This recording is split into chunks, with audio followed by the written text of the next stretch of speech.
Hello, I'm Jelelle Awen, and this is day 23 of my 33-day series called Deepen, and my beloved Raphael is back with me today. Happy to be here again. And today is a good one for you to be here because we're going to talk about and then do a guided meditation about sacred union and sacred sexuality, which is a key aspect of sacred union. Yes. So, Well, actually, can I start there? Please. I'm a little spellbound. Where do we start? Well, I just feel one of the things I want to bring up today is in my exploration with Raphael, really feeling and being in a sacred union for over 10 years.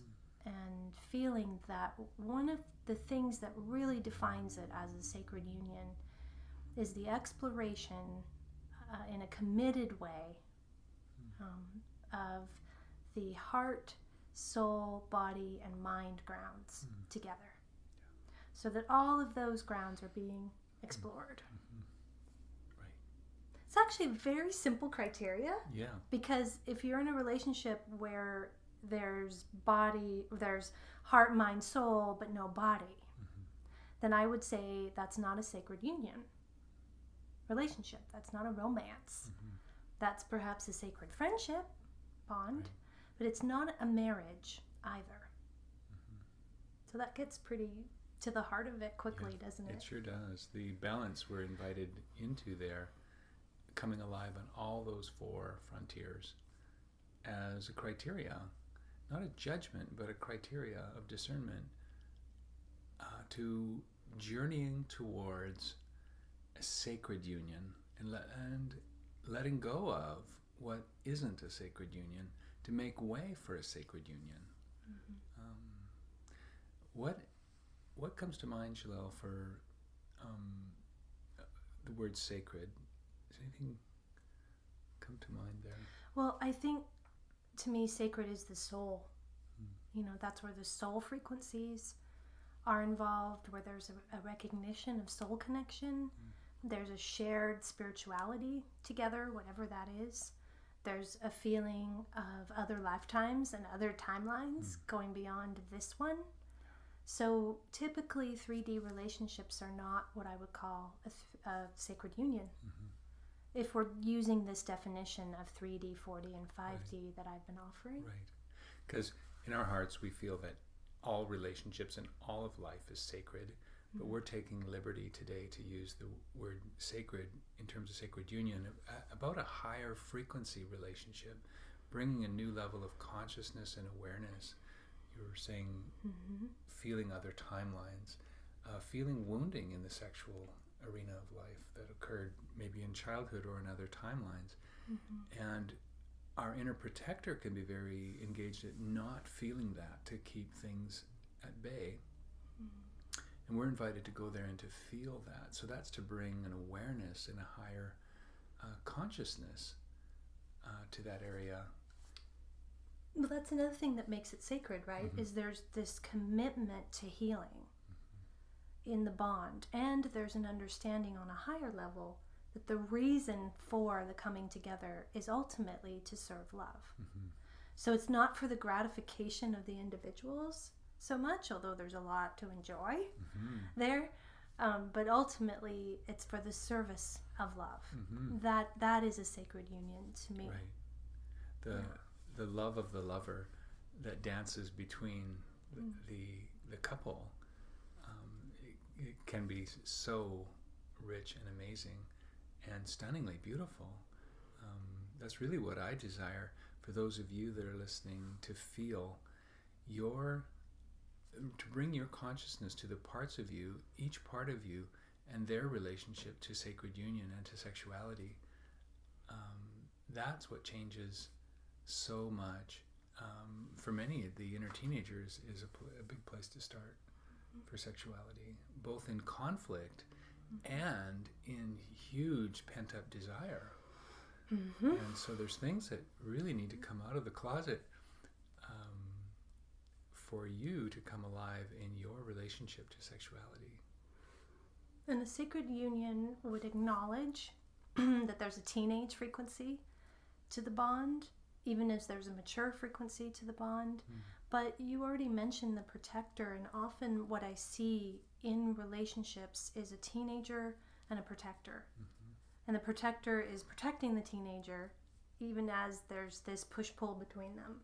So I think that's what leads to so much of the conflict and toxicity in relationships, is this unfelt immaturity in the teenager and this unfelt protection in the protector.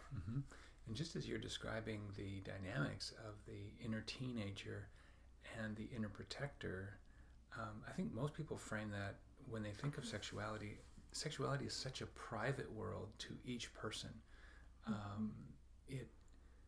I get how people just feel their sexuality, they, in a kind of despondent way, they just say, well, it is what it is. And I think if we bring consciousness to it and awareness, we see shut down, capped energies and unmet needs of the inner teenager and unfelt pain, and a workaround around all of that stuff. And in that couple's private relationship with sexuality, that's what's underneath how their sexuality is expressing individually and as a couple.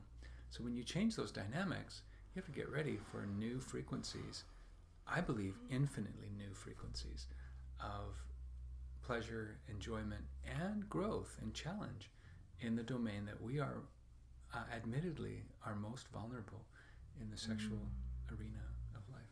And if you add in that heart, it's really, though, the teenager also, and parts like the teenager that open up the heart space as they go out of whatever isolated, sad, depressed, even suicidal places they are often, and start moving into your heart and into the light. They can be integrated into the relationship, and more heart, more sexuality blooms, but also more heart as well. Right.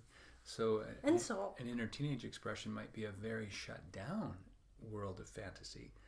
And for that individual, you would really be invited to get to know your inner teenager and draw out their capped world of fantasy. And for others, maybe it's continually living in a world of fantasy. And there, what would be the invitation, Jelelle, for someone that's they're just in a fantasy world, dreaming of their sexuality, how it might be, but not actually moving towards. Well, I think it's connecting to that. What is the fantasy? What does it represent? And actualizing it, working with the protector so it can actually happen. Yeah. And it doesn't move out of, so it'll move out of the fantasy and into reality. And how cool would that be for you to have your own story of what's unfolding in your life as a sexual being, for that story and that legacy to be the wow factor, for that to be the romance novel, maybe for the feminine side of our being, and for the masculine side of our being, experiencing whole new frontiers of sexuality. And I would really like for each of you to have your own budding, unfolding, dynamic relationship and wow factor with your own sexuality. That's what I've experienced, and even now I feel a little. I feel the privacy of it. Here we're talking about sexuality, because it is such a lush garden that I am stunned by how it's opened out and continues to open out and live in me, going from a place of it is what it is to bringing that sacred awareness and desire. One of the things we've been working with as a couple, which we've shared before about our recent process, where we even separated and we didn't end up being that long, but it was long enough that it kind of rebooted the whole relationship. And what we noticed is we went back into explore again, really sweetly, like touching hands and kissing, before actually going to sex again, was how much more heart presence there seemed to be between us as we had worked with ourselves again. We'd gone inward, really focused, and then there was so much more heart presence, and that heart's presence just amplified the physical. Like I was like achy for you. I still am, but it was like achy, like you are when you're a teenager and it's your first date or something. And this is after 10 years together. So if you felt totally new to me though, that we ended up, we've always held an idea of a willingness to not have if the relationship was narrowing or needed to complete. And we actually went through a sacred completion here that happened quite rapidly for us. And there was a lot to feel and a rebirth on the other side of that. But as you're saying, Jelelle, having all of the chakras light up this is a big challenge for sexuality today, is can a couple experience the energizing from the second chakra, their genitals, and have the heart chakra be erect and alive at the same time? And typically for men, they can come from one or the other, but not both at the same time. So that's a whole new ground. And then the throat chakra, speaking your truth, and the third eye, and the connection to the divine, all of them opening up and being alive. For the men, maybe it's this form of having an erection, if you will, in all of their chakras and during sexuality. That I just feel like a beginner. I don't feel like an expert. Thank goodness. Or a sexpert. But I feel really anticipating and curious I feel like such a beginner. I feel like every time we connect sexually, there is a distinct feeling of this feels like the first time. And there's a normalizing of it at the same time. It's this completely abnormalizing of it. And yet you have to live with that magic. You have to go make breakfast after, or go to the grocery store. As you're talking, I just feel how parts of people settle. Like they settle for so much less than what we're talking about, and the magic that we're talking about is possible in a bond where you're really holding out for all of it: body, mind, spirit, soul, and heart. And there was one more piece, I don't know how it weaves in, but I just want to mention it. I often feel this in sessions, particularly with women, because women can really key into and focus on the capacity of the bond. And parts of me do this too, and how much potential the bond has, or the capacity their mate has if he would just work on himself, or he would just heal, or he would just do whatever. Then we would have this great sacred union. And rather than, what I feel is much more revealing is the transactability. So focusing on how transactable is the relationship in these areas that we're mentioning. So for example, if you haven't had sex with each other in many years, then you're not transacting in the body area. So a whole bunch of questions come up about that. Why not? What's going on on both sides? What's the fear of bringing in the sexuality? And is it really then, I don't feel that is a sacred union then, because the body isn't being included in the dynamic. So no matter what the capacity is, in that situation, it's not transacting as a sacred union. And all of this too, Jelelle, we've shared in other videos you have, and I think we even did together about this, the coming together of the inner feminine and the inner masculine. And so those videos would be really good to take in connection with this one. I'm feeling how in my process I got initiated into a connection with my own inner feminine part and got to know her and with a name. Her name is now changed to Sophia, but when I first met her, she was named after Jung's inner, the animus, that feminine part in the male psyche. And the anima. And her name was Animalia, and she had this animality about her. And she was an amazing being that could really express herself in passion and desire and sexuality. and I could feel my dance with her, getting to know her and how she wanted my attention.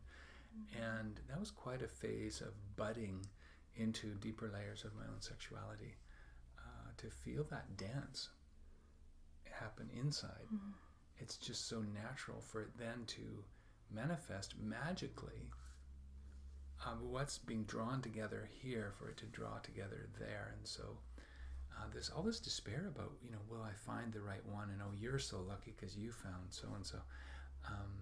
No, this is something that's really in your power, because when you bring this heart together, the masculine and feminine together here, it, in my truth, cannot not manifest externally. I think that's the only way it can, because you couldn't be with it. You couldn't be with all these grounds that we're talking about if you hadn't been with them inside of you. And your masculine and feminine in this dance together, instead of polarized or at war or whatever, protective of a younger, or whatever's been going on inside there. I don't see how else you could show up or draw without that inner sacred union. So that's why we keep coming back to it, because that's the key. And the desire to mate and to couple is so universal, regardless of the level of consciousness. It's just in us, and it's a sacred ground of growth and challenge and learning and investigation that is with us, regardless of our belief system, value system. We all have a relationship, even if we're choosing to be very, very alone and single. That is a relationship to sacred union, by holding it at bay in a certain configuration. And every relationship, of course, is a mirror. So the sacred union one is a really huge mirror with a lot of growth possible. So I wonder if we might transition to the meditation now and see where it goes.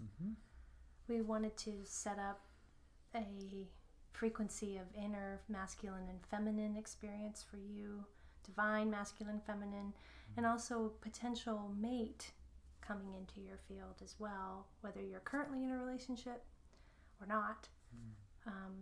See if you can connect to that energy of this sacred union experience, which I do feel is in our souls. It's in our meta-soul. We're experiencing it. Other aspects of us are experiencing that bond. We call that the counterpart bonding energies. So we can connect to that today. Wow. Okay then. All right. I'm feeling a dance in the ballroom in the castle. Let's go to the dance then. Okay. Again, we just invite you to close your eyes and settle into a few deep breaths. And as you feel the awareness of your in-breath and your out-breath, open your heart and your imagination. Feel the in-breath drawing in beautiful white light all around you. Feel your out-breath letting go of tensions and anxieties, while you hold the part of you that has those tensions and anxieties.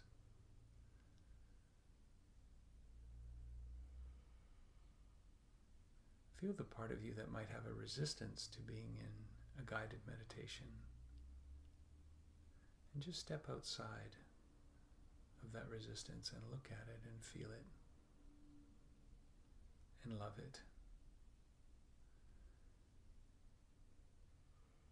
You can do that with your breath.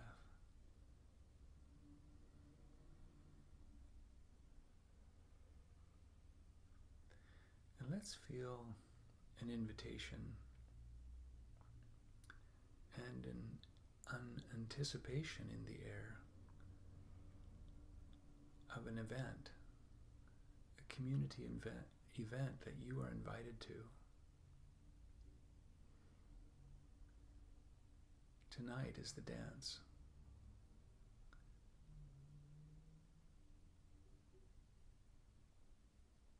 Where the masculine and the feminine will be gathered. Feel the parts of you who have desires about going.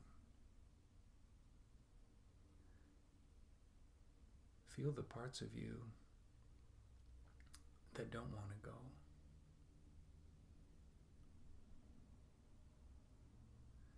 Particularly, feel your inner teenager. What is he or she feeling about what she might wear, about who might be attending and who might not be attending the dance?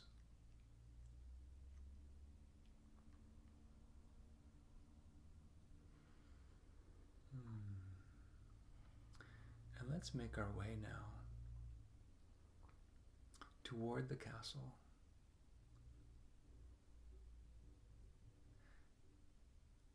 Having dressed in the clothing that best suits what's in your heart to express and be at this dance. Let's feel sacred masculine guides, sacred feminine guides, who are here to support you in your courage to serve love and to feel love flowing through your being.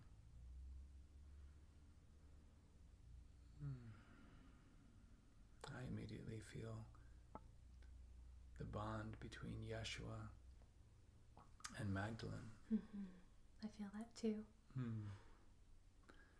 How they were really willing to enter love's ache and desire and expression and risk-taking. And how they have such a joy to watch single people reach out for that, couples embrace that, how they long to support that same flow in others.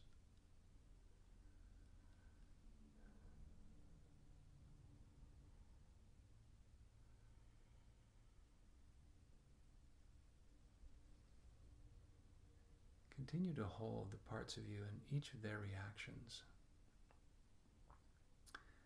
As we approach the castle, in the distance, there's lights, and there's faint music, and there's people approaching.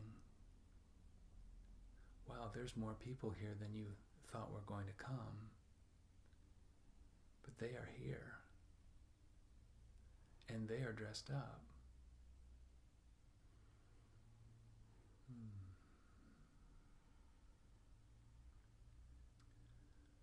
For the men, I want to invite you to feel your heart's desire. I want to invite you to feel what you're willing to feel and be in. What heart space, what desire space, what vulnerability and leadership as you feel Yeshua supporting you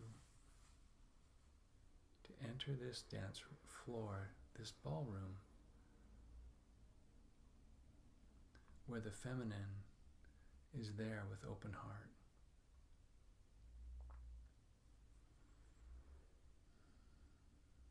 And I want to invite the women to feel the same thing for themselves.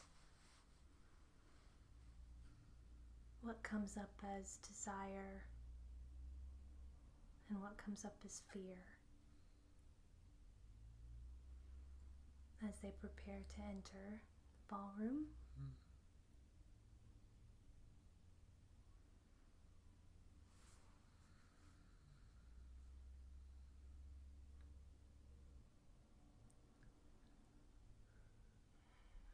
As you meet and greet other people approaching the castle and making their way into the foyer, you're noticing how they're dressed.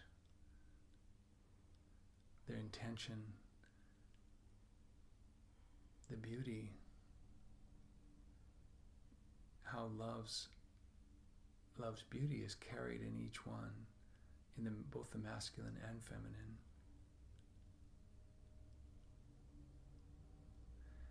As we enter the ballroom and feel the music that's already playing, and the invitation to dance.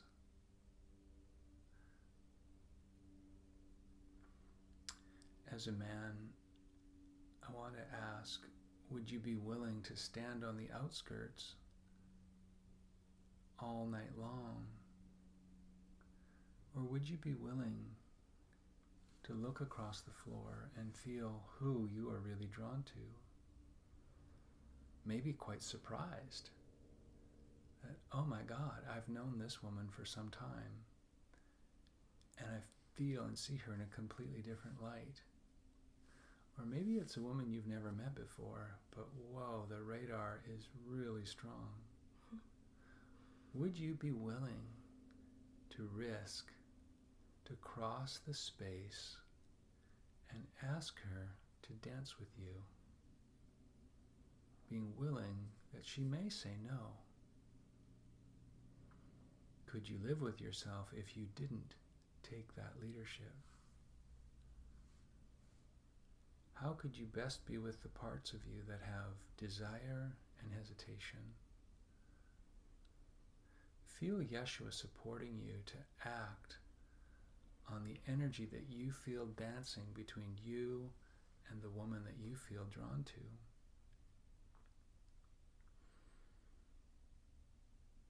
What guidance are you being given? What messages are you being invited to?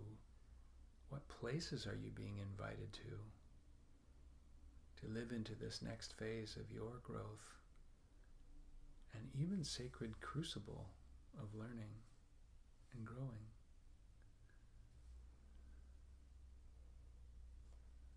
As a woman, see and feel who approaches you. Maybe it's a man that you already know, or don't recognize, or your current mate. How do you feel in response to his interest and his desire toward you?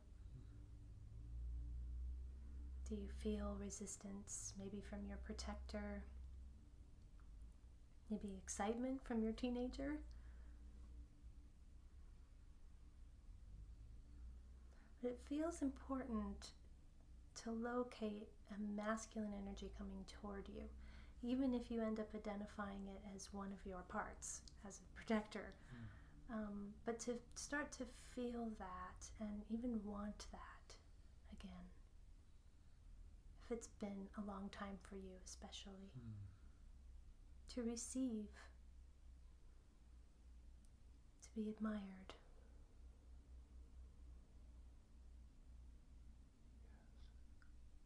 To be desired. Mm-hmm. And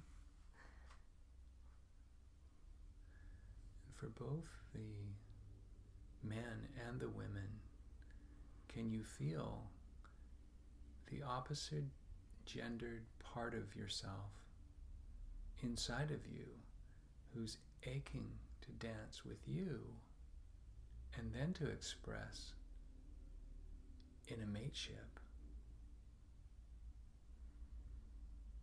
Can you feel the divine asking you to let love be served and have its story play out in your life?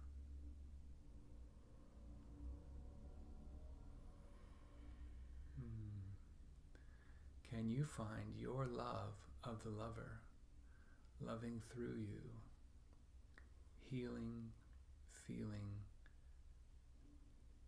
enduring greater levels of bliss and joy and fulfillment?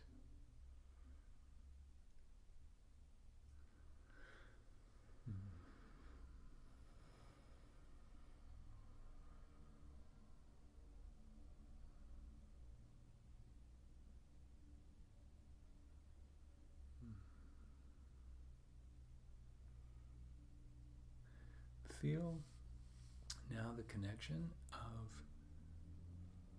being on the dance floor and actually being present to all that's felt and experienced inside of you as you look upon this other dancing with you, touching, holding, moving.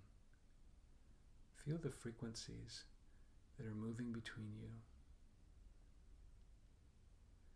Feel what you've said no to in the past. Feel the risk that's before you now to say yes, to continue to say yes to what's opening up before you.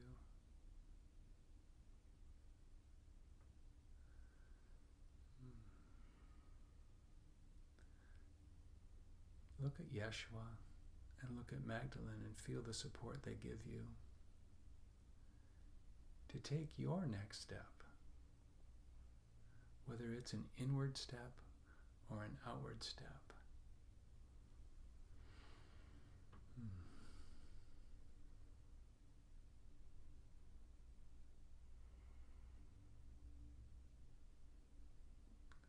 To let love blossom and flow and expand your being into sacred union, into sacred sexuality.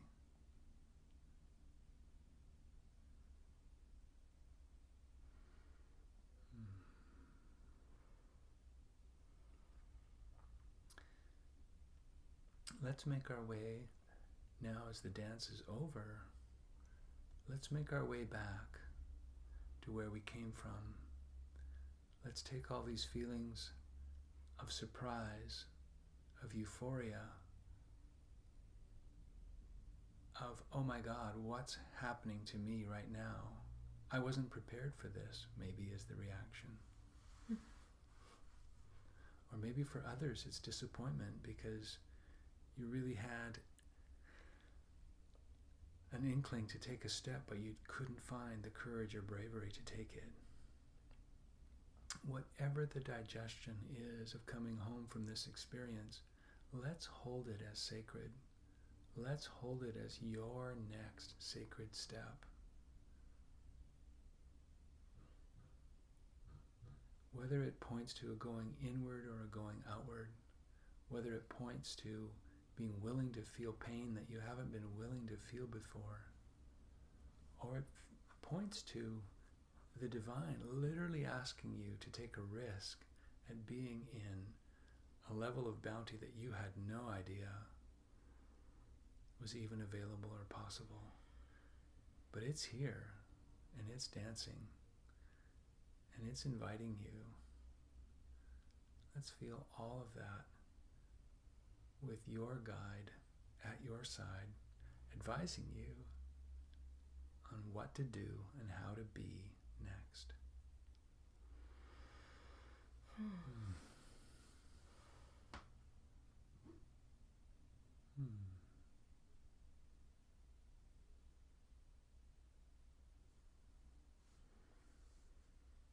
Wow. Go ahead and open your eyes. I kept hearing music, like it's quite. I didn't want to leave. I didn't want it to be over. But it's not over for me. That's what's so beautiful. And it doesn't need to be for you either. I'm remembering our first date and just those moments of coming together and, oh my God, I can't believe what's happening to me, but it is unbelievably happening. And then I feel the work that preceded it inside of myself. And there's such a joy to know that, to have a personal experience of it, for your own love story to be the most fascinating. That feeling is so unmistakably powerful and beautiful. And I really believe each of you listening, that there's that very rich opportunity for you, and it's a real joy to watch it unfold for you, for the garden of your love, of your bond, of your mateship to be blossoming, growing, and deepening. Cool. I wanted just to mention, because I talk a lot about my sessions with women. Raphael does sessions with men and women, but we also work with couples, and usually I would work with the woman for a little while, he would work with the man, and then we would work as a couple together. So if that's something that's interesting to you, let us know. And we can serve your emerging sacred union, and of course your sacred union within. That's the heart of our work. So thank you for joining us today. Yes, thank you. Thank you. Thank you. As always. And I will see you tomorrow. Bye. Bye-bye.